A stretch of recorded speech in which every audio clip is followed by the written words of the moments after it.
Olá, a paz seja contigo. Eu sou o pastor Sidney Luiz. Quero agradecer você por estar aqui em nosso canal. Quero pedir para você se inscrever. Se você não é inscrito ainda, clique em vermelhinho aí, se inscrever e acione aí o sininho para que você possa receber as nossas notificações. Quando assistir um vídeo, escreva aí um comentário, pelo menos um amém, um glória a Deus, ou uma dúvida, uma pergunta, e clique também em curtir. Por que tudo isso? Inscrevendo-se, comentando e curtindo, você nos ajuda a levar a palavra de Deus mais longe e abençoar muito mais pessoas. Porque você que é uma pessoa abençoada, você que já conhece a palavra de Deus, acaba recebendo muito de Deus em cada mensagem. Imagine aquela pessoa que está sedenta, aquela pessoa que está com fome de Deus, aquela pessoa que não sabe, mas precisa de Deus. Então você nos ajuda a levar a palavra de Deus e esse é o intuito do nosso canal, abençoar vida e transformar vidas com a palavra de Deus. Deus abençoe você. Eu quero ler uma palavra que está no livro de Reis. Não precisa abrir, mas se quiser pode abrir, porque eu vou estar lendo parte por parte, comentando uma passagem bem conhecida, onde fala do aumento do azeite da viúva. Eu queria que você prestasse muita atenção. Essa passagem está em 2 Reis, capítulo 4. Para você que vai procurar aí, 2 Reis fica depois de 1 Reis, antes de Apocalipse, bem antes. Eu acho que eu nem vou ler todo, eu vou lendo e parando e comentando com você. Vamos fazer assim? Deixa eu pegar meu celular para ver a hora, para não passar do horário. Amém. Essa passagem é bem interessante, né? Nós conhecemos essa passagem. É a passagem que uma mulher fica viúva e os credores vêm para cobrar a dívida e ela não tem como pagar. Então eles querem levar os filhos dela como servos, como escravos, e ela vai pedir ajuda para o profeta Eliseu, e ele dá uma direção para ela, e é muito interessante. Então vamos lá, versículo 1, eu vou lendo, parando e comentando. E uma mulher das mulheres do filho do profeta chamou a Eliseu, dizendo: meu marido, teu servo, morreu, e tu sabes que o teu servo temia o Senhor, e veio os credores a levar-me os meus 2 filhos para serem servos.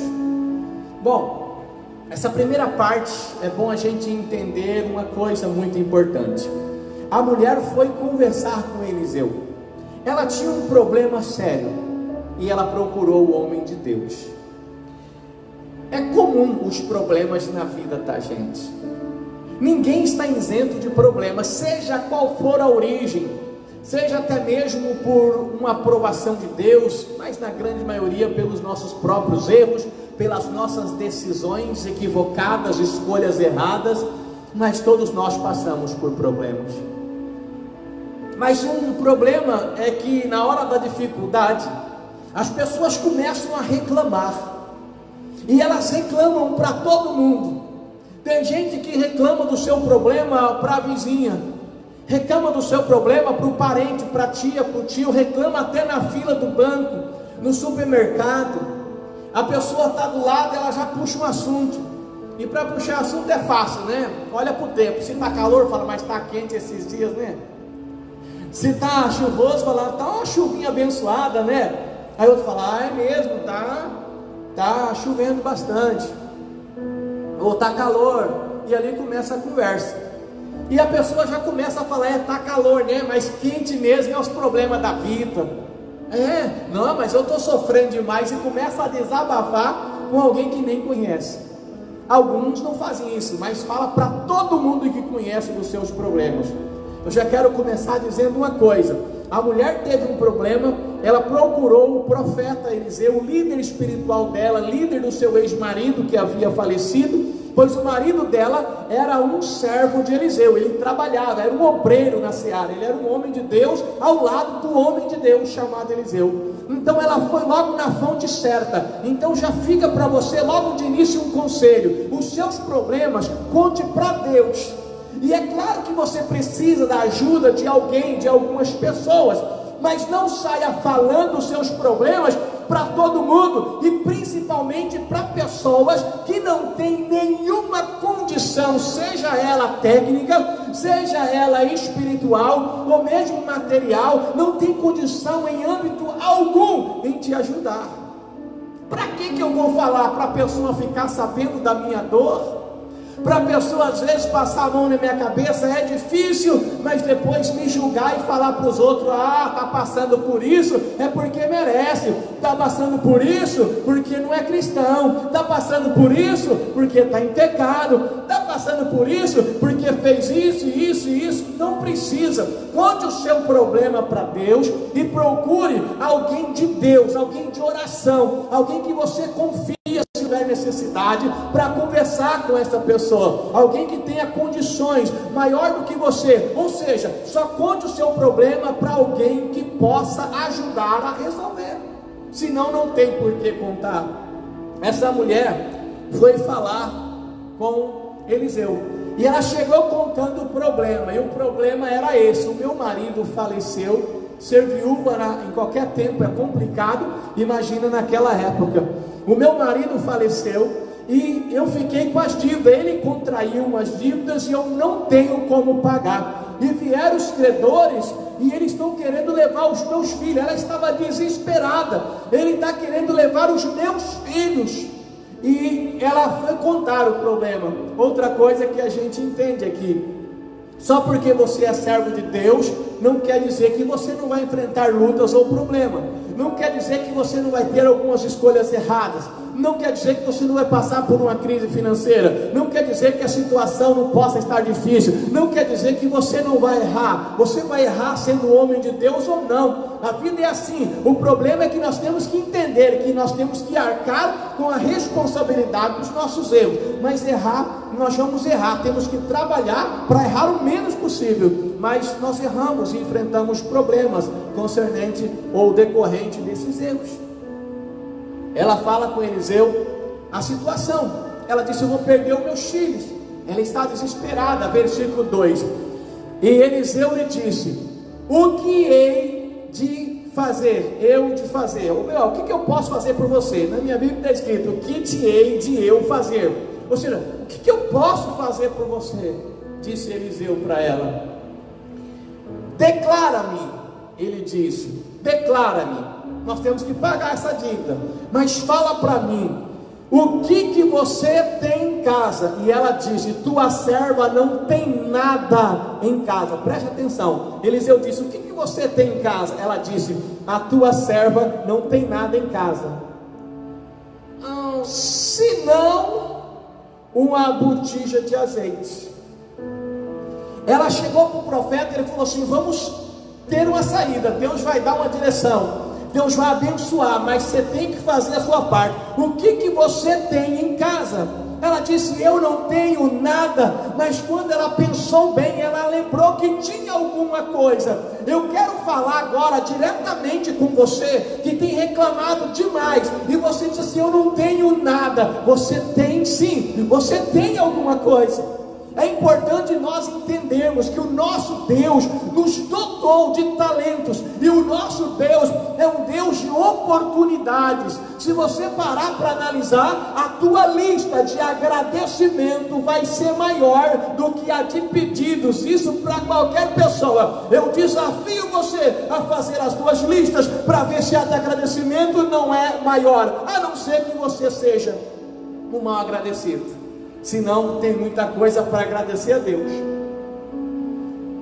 Se você está me ouvindo agora, já agradeça a Deus. Você está vivo, você tem saúde, você tem até celular, olha, internet. Temos muitas coisas para agradecer a Deus.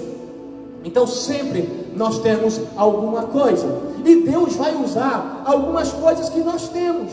Mas nós precisamos olhar para as oportunidades que Deus dá. Eu não tenho oportunidade. Tem sim, cara pálida. As oportunidades têm aparecido para você. Talvez você não esteja atento para enxergar as oportunidades, ou você não tem se preparado, e a oportunidade bate a porta e você está dormindo. A oportunidade te chama e você fala: espera um pouco. mas Deus é um Deus de oportunidades. Ele tem abençoado você. Eu sei que você conhece, todo mundo conhece, eu acredito, aquela história de um sábio que com o seu discípulo, eles foram em um determinado lugar, chegaram em uma cidade, uma fazenda, melhor me expressando, e naquela fazenda tinha uma família muito pobre. Ele olhou e observou que a família era pobre, como a gente brincava quando era criança, pobre, pobre de maré, maré descia. E ele viu a necessidade daquela família. A casa estava caindo aos pedaços, a entrada, a sala não tinha nenhum lugar para sentar, as crianças não tinham roupa direito, era uma família muito pobre. E ele, o sábio, perguntou para aquela família: como vocês sobrevivem aqui? E o dono da casa falou assim: olha, a gente não tem muita oportunidade, a gente não tem muito o que fazer aqui. A única coisa que nós temos aqui, graças a Deus, ainda Ele foi grato, é uma vaquinha leiteira. E essa vaquinha é que sustenta a nossa casa. A gente tira o leite dela, a gente bebe do leite, a gente vende o leite, a gente compra mantimento, tudo vem dessa vaquinha. Para encurtar a história, que eu sei que quase todo mundo sabe, naquela noite, eles foram dormir naquela casa, e iam viajar, embora, pegar a estrada de manhã bem cedo, já despediu da família, e de manhã bem cedinho, eles ao saírem, o sábio disse assim para o discípulo: olha, nós vamos sair, mas você vai passar lá onde está a vaquinha. Você percebeu que tem um despenhadeiro, um buraco lá? Vi. Então você pega a vaquinha e empurre ela lá para baixo. Aí o discípulo falou para o sábio: mas a vaquinha vai morrer. Empurre. Mas eu não posso. Obedeça. Ele simplesmente, com o coração partido, obedeceu. De manhã bem cedo, o sol ainda nem tinha saído, levantaram, o discípulo foi lá, pegou a vaquinha, chamou ela, empurrou ela, e ela caiu um despenhadeiro abaixo e morreu. E eles foram embora. Mas o discípulo nunca superou aquilo. Ele pensava: mas como que pode umas coisas dessas? Ele ia dormir, não conseguia dormir, pensando na família. O sofrimento era grande, mas passou o tempo, ele foi amenizando na sua alma. Mas quando ele se tornou um mestre, ele havia se tornado agora um homem que ensinaria a outros, e ele então tinha agora autonomia. Ele resolveu um dia, depois de um bom tempo, voltar na mesma fazenda, no mesmo sítio, para visitar a família, para ver o que havia acontecido depois que ele tinha feito aquilo tão terrível, mas que o seu chefe, o seu líder tinha mandado.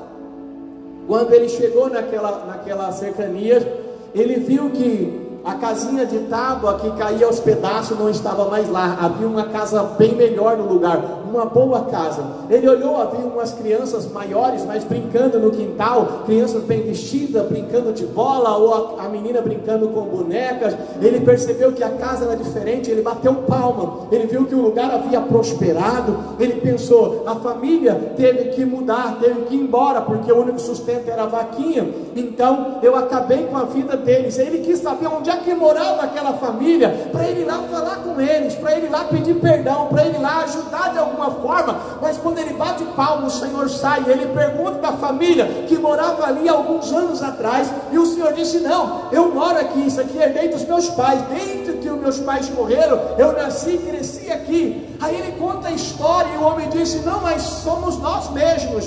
Aí ele disse: mas espera aí, visitamos vocês há muito tempo, o lugar aqui era muito pobre, lembra da história? Vocês só tinham uma vaquinha, o que aconteceu? Como vocês prosperaram? E o dono da casa contou a história, disse: era só a vaquinha, vivíamos do leite da vaquinha, comíamos com o que vendíamos do leite da vaca, mas não sabemos como a vaca caiu lá no buraco e morreu. E aí a gente não tinha mais a vaca, e aí nós tivemos que fazer outras coisas. E quando nós nos movimentamos para outras coisas, nós descobrimos potenciais, descobrimos oportunidades que nós nem sabíamos que tínhamos, e a nossa vida mudou. Então, oportunidades tem, é que algumas pessoas estão agarradas à sua vaquinha, tomando leite, vivendo só desse leite. Está na hora de empurrar essa vaquinha por um buraco afora, de empenhadeiro afora, e receber de Deus o melhor.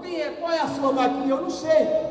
Tem gente que não se movimenta porque os pais estão ajudando, não se movimenta porque as coisas estão bem, não se movimenta porque não precisa, e na hora da dificuldade você precisa se posicionar, enquanto melhor antes que venha a dificuldade, né? Porque Deus certamente tem oportunidades extraordinárias para você. Pare de ficar parado olhando para trás. O que Deus tem para você está lá na frente. Continuando a leitura, ele disse assim: o que você tem na sua casa? Ela disse: não tenho nada. Tem sim, alguma coisa sempre tem. Eu tenho uma botija de azeite. Então disse ele, o homem de Deus, orientando ela: vai, pede para ti vasos emprestados. Vai na vizinhança e pede vasos emprestados a todos os teus vizinhos, e não peça pouco, peça bastante vasos. E ela foi, junto com o filho dela. Era a ordem do profeta, ela não sabia para quê. Mas vamos lá. Na casa do vizinho, pegava um vaso, na casa do outro, pegava um vaso, e foi levando para a casa dela. A hora que ela tinha bastante vasos, o profeta falou assim: então, entra e fecha a porta sobre ti e sobre o teu filho. Vai lá e fecha a porta. Agora é hora de você ficar sozinho na sua casa. Fecha a porta. Isolamento social, te lembra alguma coisa? Não saia de casa, fique em casa. Ela estava agora no isolamento social, porque havia fechado a porta. Era só ela e o filho dela. Quando a gente fecha a porta, quando a gente entra em casa, muitas coisas podem acontecer. Quando a gente fecha a porta, entra em casa, não tem como colocar máscara. Nós somos o que somos, porque aí fora a gente acaba às vezes mostrando que está bem quando não está bem. A gente coloca umas máscaras, né? Na psicologia chamada de persona. A gente tem um personagem que é até normal na vida, não é você ser duas caras, não, é normal. E aí na família, dentro de casa, você é o que é, não tem como esconder. Às vezes chega um parente, um amigo, você dá aquele sorriso, mostra tranquilidade, você não deve expor mesmo os seus problemas, mas quem mora com você dentro da sua casa sabe os problemas que vocês vivem e sabe o problema que você tem. E às vezes ao entrar em casa e fechar a porta, a gente começa a olhar mais para a gente. Eu sei que esse momento que estamos vivendo de pandemia é um momento muito delicado, muito difícil, mas você tem fechado a porta. Espero que nesse fechar de portas você tenha a oportunidade de conhecer muito mais sobre você, sobre a sua família, e de desenvolver habilidades e de sair de tudo isso melhor ainda. Tem gente que fala assim, alguém me disse esses dias: pastor, quando acabar esse isolamento, você vai ver, o povo vai tudo para a igreja. Acabar esse isolamento, as pessoas vão ficar com medo, aí vai para a igreja, vai ficar todo mundo assustado. E eu disse: seria bom, mas como diz a Bíblia, aquele que é limpo, limpe-se ainda, aquele que é sujo, suje-se ainda. As pessoas, elas vão se revelar diante das dificuldades quem realmente são. Alguns aprendem e outros não. Você não vê pessoas aí, irmãos, na dor, no sofrimento das famílias, vendendo álcool gel falsificado, enganando, roubando, tá? Nós vamos ver depois, daqui um tempo, eu não quero falar de política, mas daqui um tempo você vai ver o tanto de investigação de coisas erradas que fizeram, porque por causa da pandemia vamos fazer tudo sem licitação, porque é urgência e tem que ser assim. Você vai ver o estrago que vai ser feito. Então tem gente que vai se sujar mais ainda. E você vai sair melhor ou vai sair pior? Feche a porta e se ajeite com Deus, ajeite a sua família, desenvolva habilidades e seja melhor, e que você seja uma pessoa melhor depois dessa dificuldade. Há muitos anos aqui em Ilha Solteira, eu sempre digo isso: na hora da crise só tem dois caminhos: você cresce ou você diminui, e não depende da crise, depende de você. A mulher então fechou a porta sobre si e os seus filhos, e ele disse assim, no versículo 4: e deita o azeite em todos aqueles vasos, e põe à parte o que tiver cheio. A mulher não entendeu, ela tinha um pouco de azeite na vasilha, ela tinha uma botija só de azeite, e o homem manda ela pegar várias vasilhas e mandar colocar até encher. A botija de azeite talvez não chegaria nem no fundo, não sujaria nem direito uma das vasilhas, mas o homem de Deus havia falado, era a palavra do homem de Deus, ou seja, era a palavra de Deus proferida, e quando Deus fala, Deus faz, quando Deus promete, Deus cumpre. Então ela simplesmente ousou acreditar na palavra de Deus, e eu faço a você um apelo, por favor, ouse acreditar na palavra de Deus, mesmo que pareça impossível. O teu Deus é o Deus do impossível, tudo é possível aquele que crê. Mesmo que você olhe para essa situação e parece que não tem fim, mesmo que você olhe e não tem jeito, mesmo que as bocas malditas ao seu lado fiquem, não vai dar certo, não vai dar certo, levante a cabeça, olhe para Deus, receba a palavra de Deus, ouça a palavra do Senhor e não da serpente, creia, e o milagre vai acontecer na sua vida. Eu estou profetizando, Deus vai dar livramento, Deus vai cuidar dessa causa, Deus vai cuidar dessa questão. Deus tem visto a tua luta, Deus tem visto a tua dor, Deus sabe o que você necessita. Ela então pegou a botija de azeite e ela começou a derramar. Sabe o que aconteceu, meu irmão? Um milagre. O azeite não parava e foi enchendo a botija até que ela encheu, ou a vasilha, e não acabava o azeite da botija. É um milagre da multiplicação, assim como Jesus fez lá na multiplicação dos pães e dos peixes. Aí ela, filho, traz outra vasilha, admirada, e começou a derramar, encheu outra vasilha. Como assim? Filho, a outra, e foi encheu a outra, filho, e a outra, e a outra, e a outra, e foram enchendo todas as vasilhas, e o azeite da botija não acabava, porque o Deus da multiplicação, o Deus provedor, Jeová Jiré, estava atuando na vida daquela mulher, que achou que não tinha nada, e agora tinha várias vasilhas cheias, e ainda enchendo de azeite. Diz o versículo de número 5: partiu, pois, dele, fechou a porta sobre si e sobre o seu filho, e ele trazia os vasos e ela enchia, e sucedeu que foram cheios todos os vasos, encheu todas as vasilhas, né? E disse ao seu filho: trazem ainda um vaso, porque ainda tinha azeite na botija, traz mais vaso. Porém ele disse: não há mais vaso nenhum. Ou seja, mãe, acabou, não tem mais. Ela disse: não tem azeite aqui ainda, traz mais, não tem mais vasilha. Olha o que diz a Bíblia: então o azeite parou. Quando que o azeite parou? Quando não tinha mais vasilhas. Deixa eu conjecturar aqui para você, de forma a profetizar sobre a sua vida. Ela buscou várias vasilhas e o azeite ia sendo derramado. O azeite só parou quando acabaram as vasilhas. As vasilhas na tua vida são os teus sonhos, os teus projetos. Quantos sonhos você tem? Quantos projetos você tem? O que move o seu coração? O que te faz levantar pela manhã e trabalhar feliz? O que te faz enfrentar as dificuldades da vida? O que você quer? O que você espera? Aonde você quer chegar? Qual é o teu alvo? Qual é o teu sonho? Tudo isso são vasilhas. E o azeite é a unção de Deus, é a bênção de Deus, é a presença do Espírito Santo na tua vida. Então eu quero dizer para você que enquanto tiver vasilhas, o azeite vai ser derramado. Enquanto você tiver sonhos e projetos, Deus vai estar atuando na sua vida. Quando acabar os projetos, acaba o azeite. Se você não tem mais sonho, não tem como Deus fazer algo se você não espera nada, você vai receber nada. Se teu alvo é nenhum, em nenhum lugar você vai chegar. Mas se você tem alvo, se você tem sonhos, se você tem projetos, Deus vai trabalhar. Deus não abençoa o vaso, a vasilha, Deus não abençoa o projeto, Deus abençoa você no projeto. Deus não abençoa o seu sonho simplesmente por ser um sonho, Ele abençoa você no seu sonho para realizar, para concretizar os teus sonhos.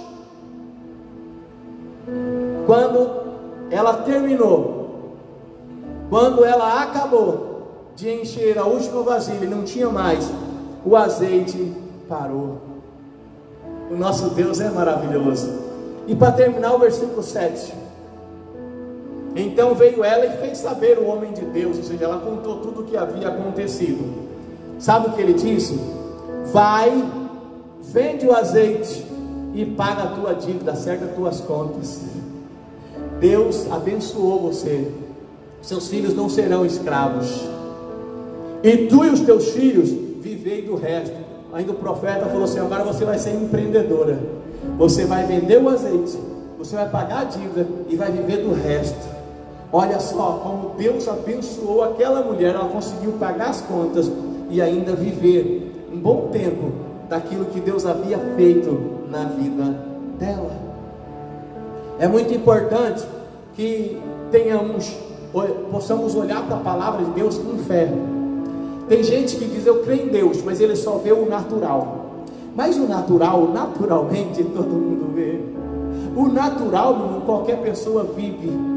E o natural você vai viver. A tua parte tem que fazer. Mas quando você faz a sua parte, o natural, o sobrenatural de Deus acontece na vida daquele que crê. O Deus que você serve é um Deus de milagre. É o Deus que chama à existência as coisas que não são como se já fossem, diz a Bíblia na Epístola aos Romanos. Eu sou muito grato a esse Deus. Momentos difíceis na vida, quantos nós já passamos? Mas todas as vezes que nós achávamos que não tinha mais jeito, Deus nos surpreendeu. E nessa situação que você está vivendo agora, meu irmão, que o diabo tem se levantado para dizer para você que é o fim, Deus vai surpreender você. Deus vai surpreender você. Creia e viva o milagre de Deus. Amém? Glória a Deus.